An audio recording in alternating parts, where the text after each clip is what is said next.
വീട്ടിലേക്കാണ്.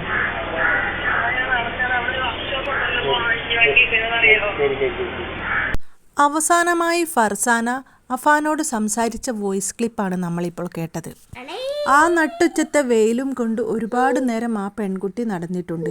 ആ സമയത്തൊക്കെ നമുക്കറിയാം അവൾ ഫോണിലൂടെ വിളിച്ചുകൊണ്ടേയിരിക്കുകയാണ്. ആ CCTV ദൃശ്യങ്ങളൊക്കെ ഇന്നലെ പുറത്തു വന്നിട്ടുണ്ടായിരുന്നു.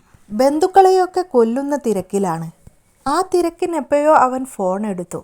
നീ എവിടെയാണ്? നിൽക്കുന്ന സ്ഥലം മനസ്സിലാക്കി ശരി ശരി എന്ന് പറഞ്ഞ് ധൃതിയിൽ വെക്കുന്ന അഫാന്റെ ഫോൺ കോളാണ് നമ്മൾ കേട്ടത്. അഫാൻ എന്ന 23 വയസ്സുകാരൻ. സാമ്പത്തിക ബാധ്യത അവന് തന്നെ ഏറെയായിരുന്നു.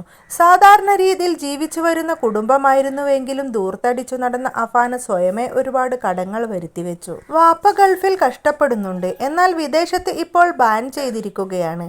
അവിടെയും ഒരുപാട് കടമുണ്ടായി. അത് ആ കുടുംബത്തിന് ആകെ ഉലച്ചു. വാപ്പക്ക് നാട്ടിലേക്ക് വരാൻ സാധിക്കുന്നില്ല. ഇവിടുന്ന് ആർക്കും അങ്ങോട്ട് പോകാനും സാധിക്കുന്നില്ല.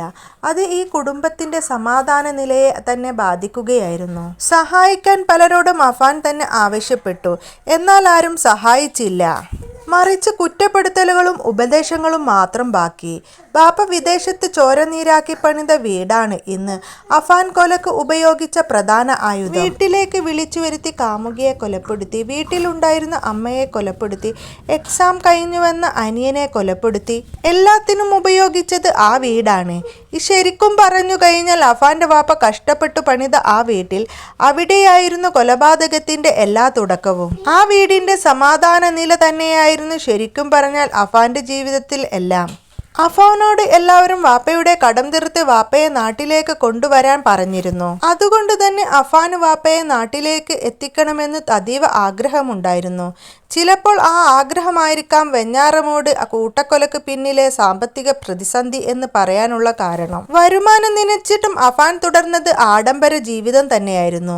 അത് പലപ്പോഴും അഫാനും ബാപ്പയും ഉമ്മയും തമ്മിലുള്ള അടിയെക്കുറിച്ചു പോലും പറയുന്നുണ്ട്. തനിക്ക് ഇങ്ങനെ ജീവിക്കണം, തന്റെ പഴയ ജീവിതത്തിൽ തന്നെ പോകണം എന്നൊക്കെ ആഗ്രഹമുണ്ടായിരുന്നു. ശരിക്കും പറഞ്ഞാൽ അഫാൻ അതുതന്നെയാണ് കാര്യം. കടക്കാരുടെ ശല്യം നിത്യജീവിതത്തിന് തടസ്സമായി മാറി. പിതാവിന്റെ ബാധ്യത തീർത്ത് നാട്ടിലെത്തിക്കാൻ ബന്ധുക്കൾ നിർബന്ധിച്ചു. മകന് പ്രത്യേകമായി മുറി വേണമെന്നും പ്രത്യേകമായ രീതിയിൽ തന്നെ വീട് കെട്ടണമെന്നും പറഞ്ഞപ്പോൾ അതുപോലെ വാപ്പ കെട്ടിക്കൊടുത്തു.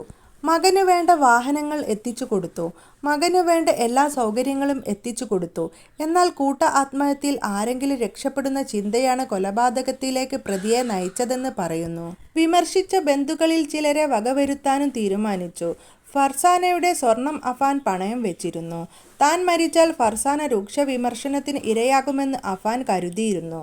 വിമർശനത്തിന് ഇരയാകാതിരിക്കാൻ ഫർസാനയെ കൊല്ലാൻ തീരുമാനിക്കുകയായിരുന്നു. അഫാന്റെ പ്രാഥമിക മൊഴിയും ഇക്കാര്യങ്ങൾ സാധൂകരിക്കുന്നു.